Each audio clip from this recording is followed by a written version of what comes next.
નમસ્કાર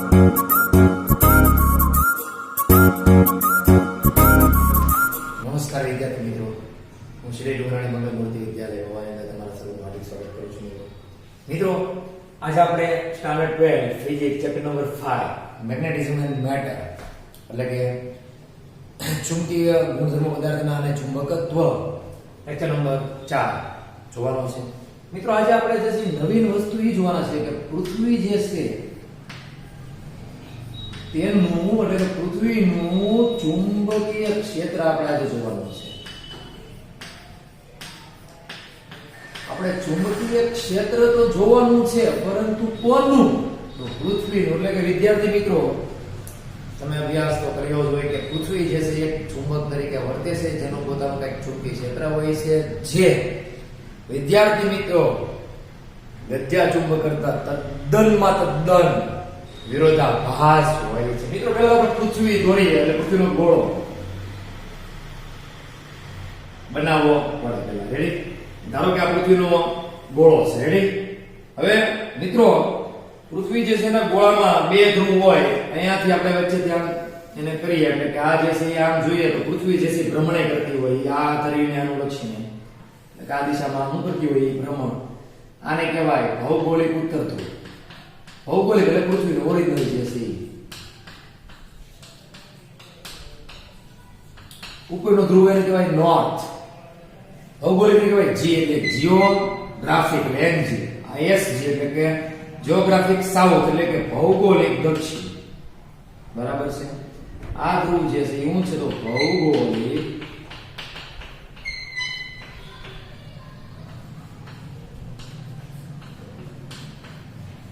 દક્ષિણ ધ્રુવ.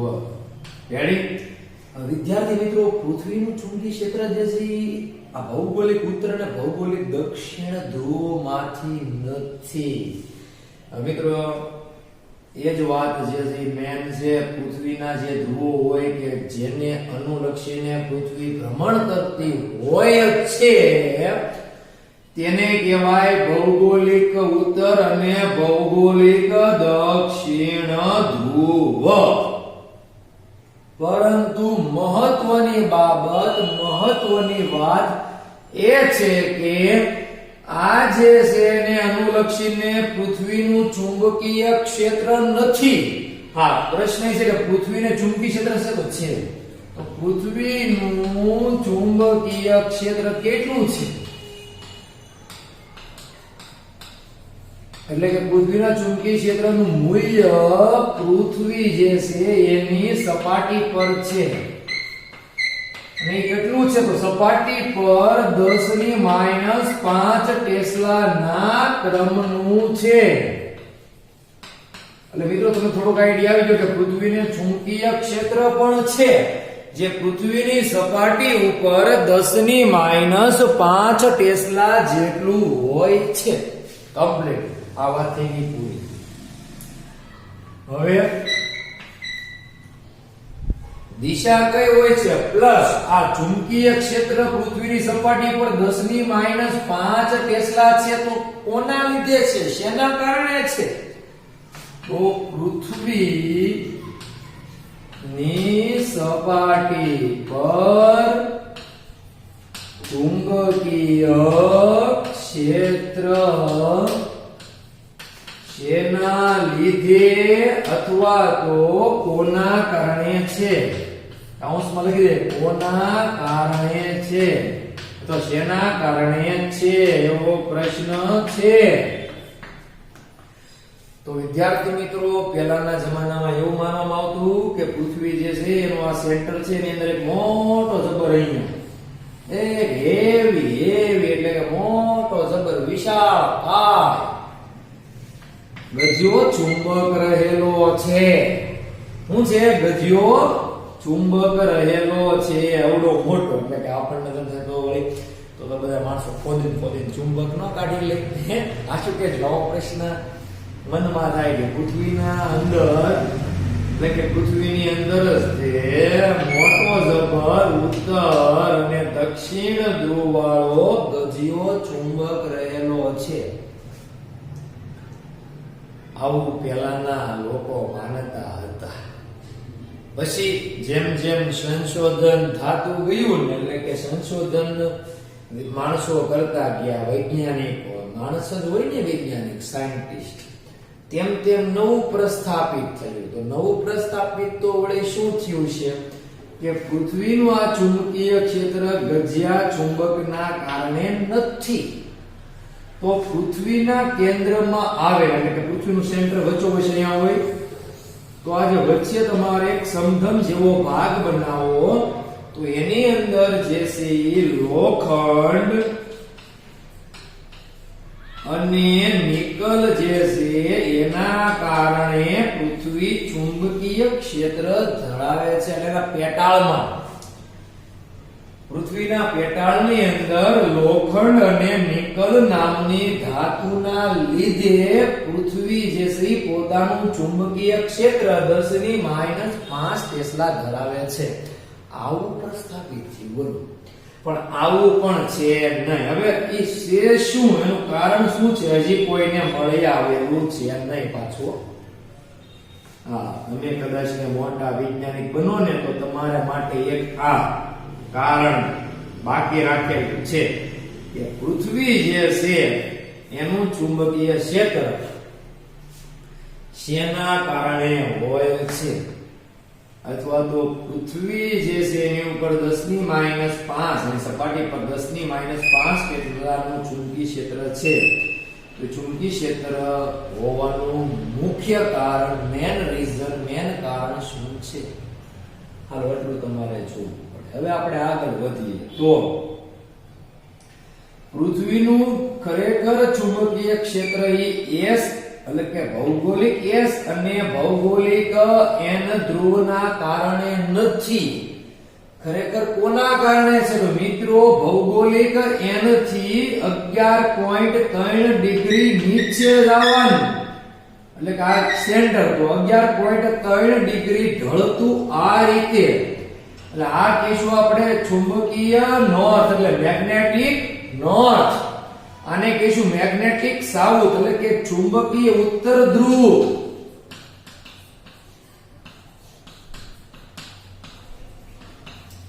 અને ચુંબકીય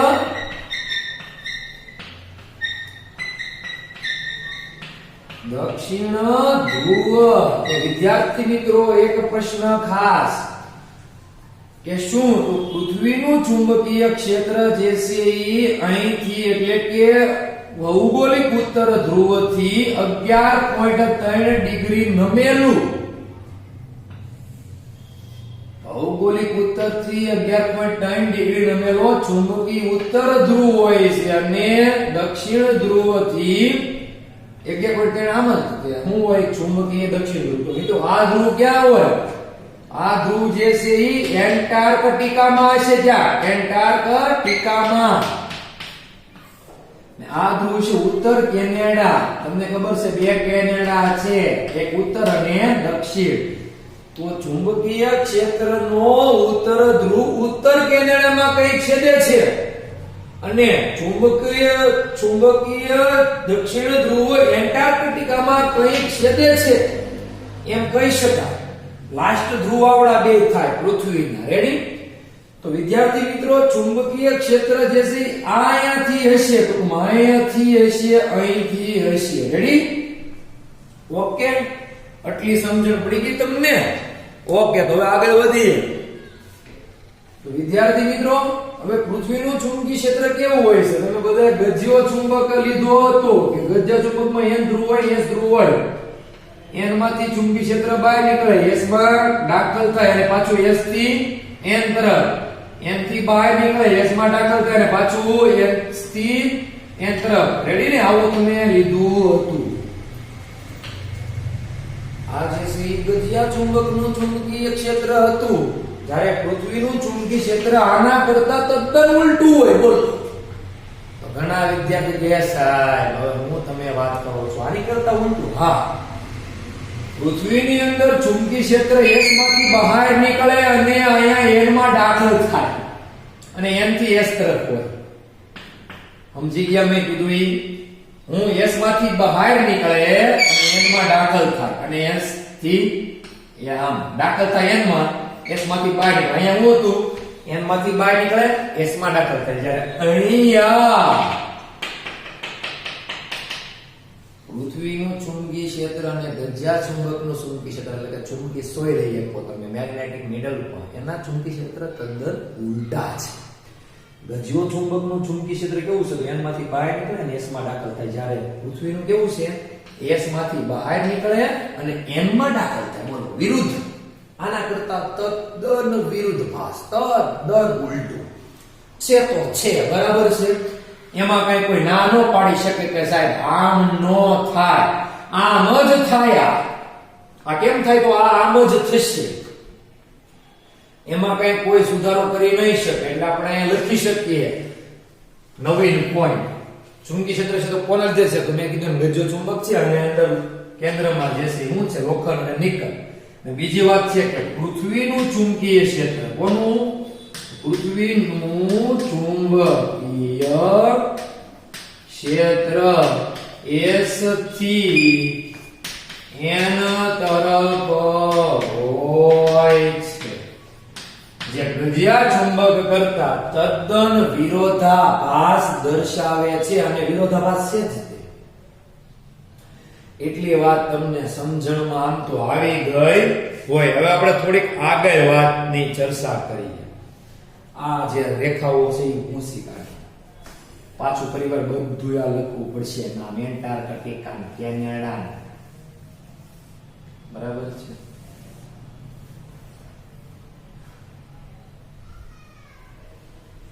આખું ઊંચી કાઢીએ તો કેમ ભાઈ? ફરી વખત આપણે પૃથ્વી દોરીએ.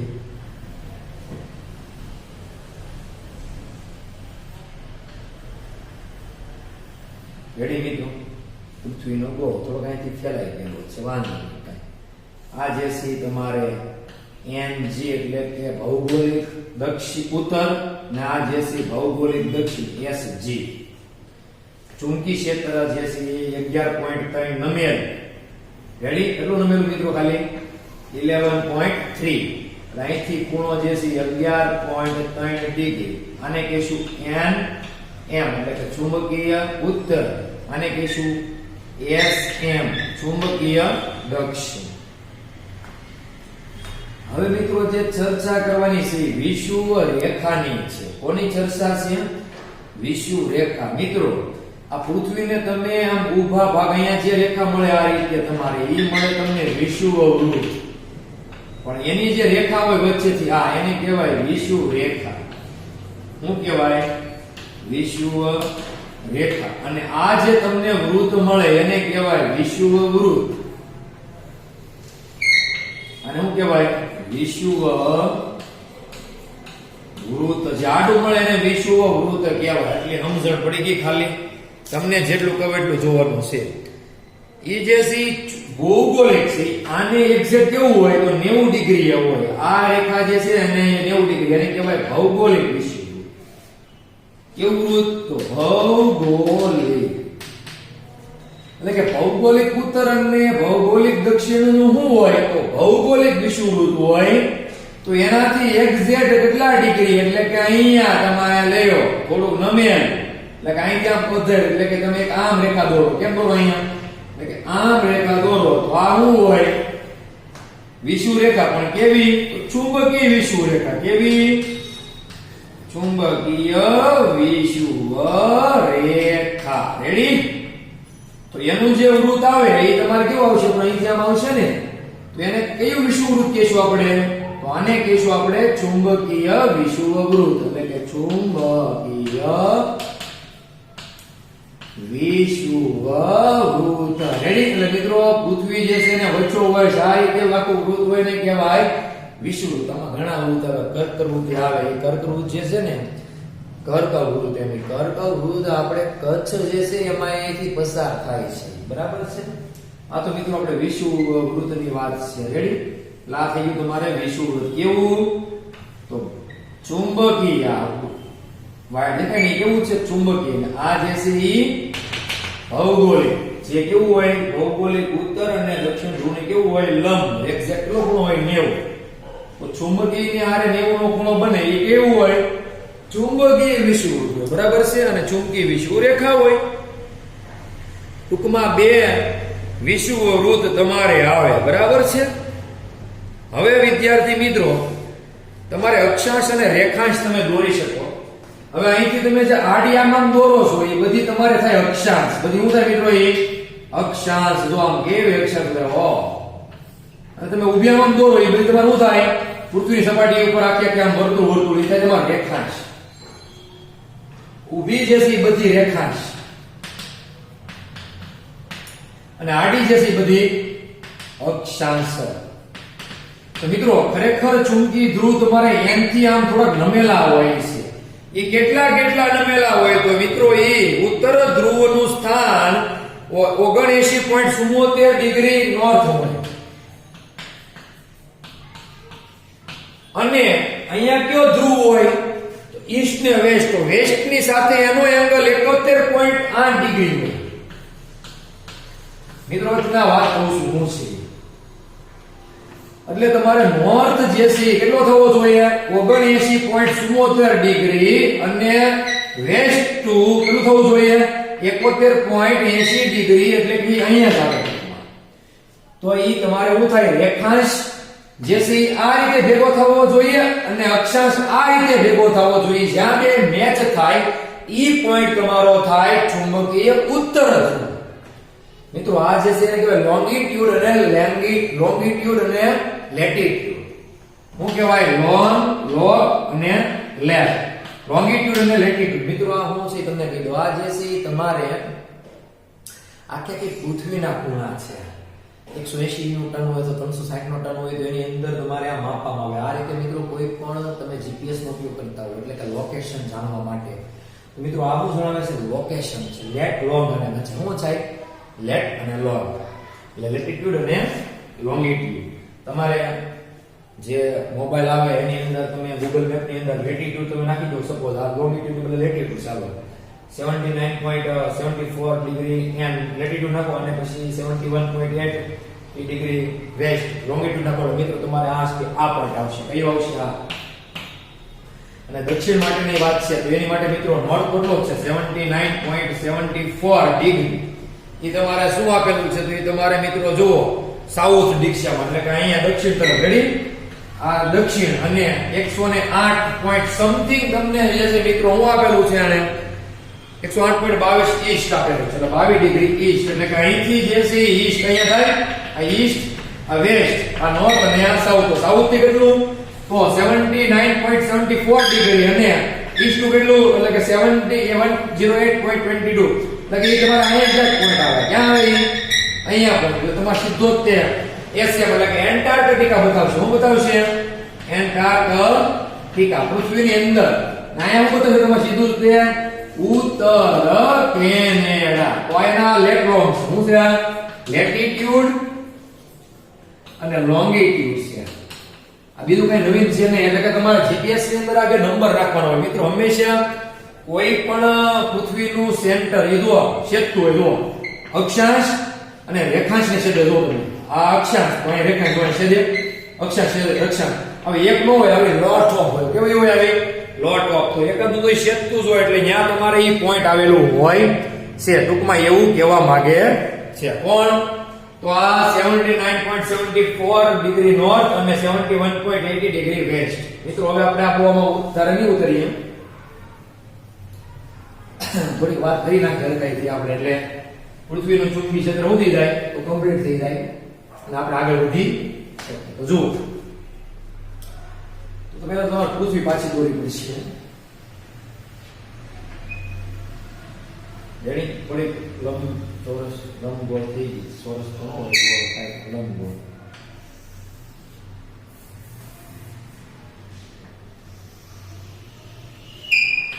રાખો. બરાબર છે? પૃથ્વી આ જે છે તમારો એન જી એટલે કે જીઓગ્રાફિક એન, અને એન ની બદલે એસ જી એટલે કે જીઓગ્રાફિક એટલે કે ભૌગોલિક દક્ષિણ. એની જોડે અહીંયા તમારે આવે મેગ્નેટિક નોર્થ, મેગ્નેટિક સાઉથ એટલે એસ એન. એને કહેવાય ચુંબકીય દક્ષિણ. ચુંબકીય ઉત્તર. ભૌગોલિક ઉત્તર, ભૌગોલિક ઉત્તર, ભૌગોલિક દક્ષિણ.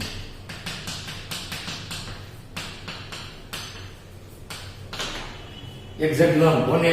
તો આ ધ્રુવ ને એને કહેવાય તમારે વિષુવૃત્ત રેખા ને એને હોય વૃત્ત, એને શું કહેવાય? વિષુવૃત્ત. આમ જો તો અડધો સાઈડ થઈ જાય. તો આ જે છે ભૌગોલિક વિષુવૃત્ત છે.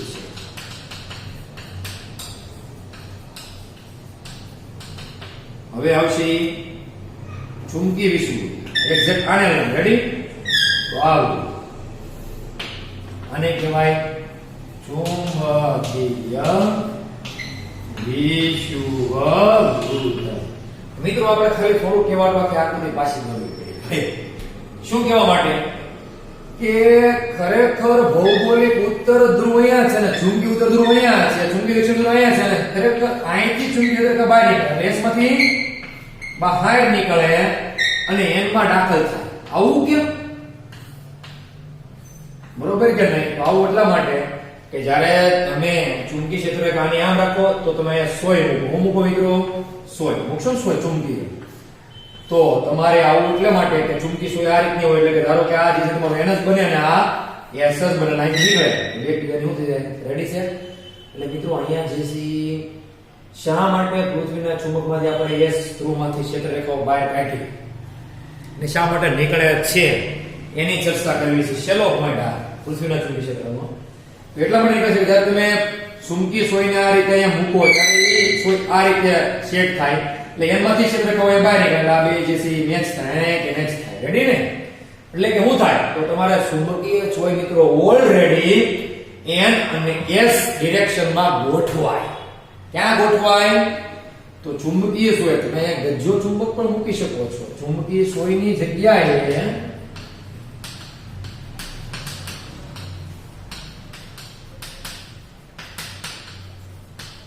ગજ્યો ચુંબક પણ મૂકી શકાય. બરાબર છે? તમે ગજ્જા ચુંબકને મૂકો ને તોય તે મિત્રો ગજ્જા ચુંબકનું N ધ્રુવ જે છે એ ચુંબકીય N ધ્રુવ તરફ સેટ થાય ને S ધ્રુવ જે છે એ S ધ્રુવ તરફ સેટ થાય. એટલા માટે અહીંયા ચુંબકીય રેખા બહાર નીકળે છે. ખરેખર આના કરતા ઉલટું થવું જોઈએ તો બધા માનતા છો. માનો કે નહીં? જૂની ટેક્સ્ટ બુક છે ને એની અંદર ખરેખર ઉલટું જ છે. અહીંયા ભૌગોલિક ઉત્તર છે તો અહીંયા ભૌગોલિક ની બદલે ચુંબકીય દક્ષિણ છે. અહીંયા ચુંબકીય ઉત્તર છે, અહીંયા ભૌગોલિક દક્ષિણ છે. એ જૂની ટેક્સ્ટ બુક ની અંદર છે. અહીંયા પાછું આવું કહેવું છે આ જે છે ઘડીએ ઘડીએ બધે બદલાવ્યા કરે. આપણે બહુ એની અંદર પડશું નહીં, બહુ વધારે ડિટેલમાં જાશું નહીં, પણ ચુંબકીય સોયનો અહીંયા જે છે એ ચુંબકીય ઉત્તર તરફ સેટ થાય ને S જે છે ઓલરેડી ચુંબકીય દક્ષિણ તરફ સેટ થાય ને એટલા માટે આપણે આવું કરેલું છે. આવું એટલે હું કે વ્યવસ્થિત રીતે એ ધ્રુવોને બતાવેલા છે. બરાબર છે મિત્રો? તો આજે લેક્ચર નંબર 4 માં મિત્રો આપણે એટલું રાખીએ. આગળનું એટલે કે થોડા ખૂણાઓ છે કે ડેક્લિનેશન કોને કહેવાય, ઇન્ક્લાઇનેશન કોને કહેવાય, એટલે કે નમન કોણ કોને કહેવાય, પછી પૃથ્વીના બે ઘટકો એક હોરિઝોન્ટલ અને પૃથ્વીના ચુંબકીયના બે ઘટકો, એક હોરિઝોન્ટલ અને એક વર્ટિકલ, એ આપણે જોવાના છે. પછી આ જોવાનું છે એની પહેલા થોડી વસ્તુ ઈ જોવાની છે કે બે મેરિડિયન આવે, એક તો ચુંબકી મેરિડિયન આવે, મેરિડિયન એટલે કે સમતલ હો, મેરિડિયન એટલે સમતલ, અને ભૌગોલિક મેરિડિયન આવે એટલે કે સમતલ આવે, ભૌગોલિક મેરિડિયન. તો પેલા આ જોશું આપણે વ્યાખ્યાઓ બે, ભૌગોલિક મેરિડિયન અને ચુંબકી મેરિડિયન, અને પછી આ ત્રણ વસ્તુ જોઈશું આપણે. એટલે આપણે પૃથ્વીનું ચુંબકીય ક્ષેત્ર હાવ કમ્પ્લીટ થઈ જશે. એટલે સાવ અને સાવ કમ્પ્લીટ આપણે આ રીતે કરીશું મિત્રો. તો આજે આપણે જે છે લેક્ચર નંબર 4 ની અંદર એટલું રાખીએ. આગળનો આપણે આવતા લેક્ચરની અંદર ચર્ચા કરવાના છે. બરાબર છે?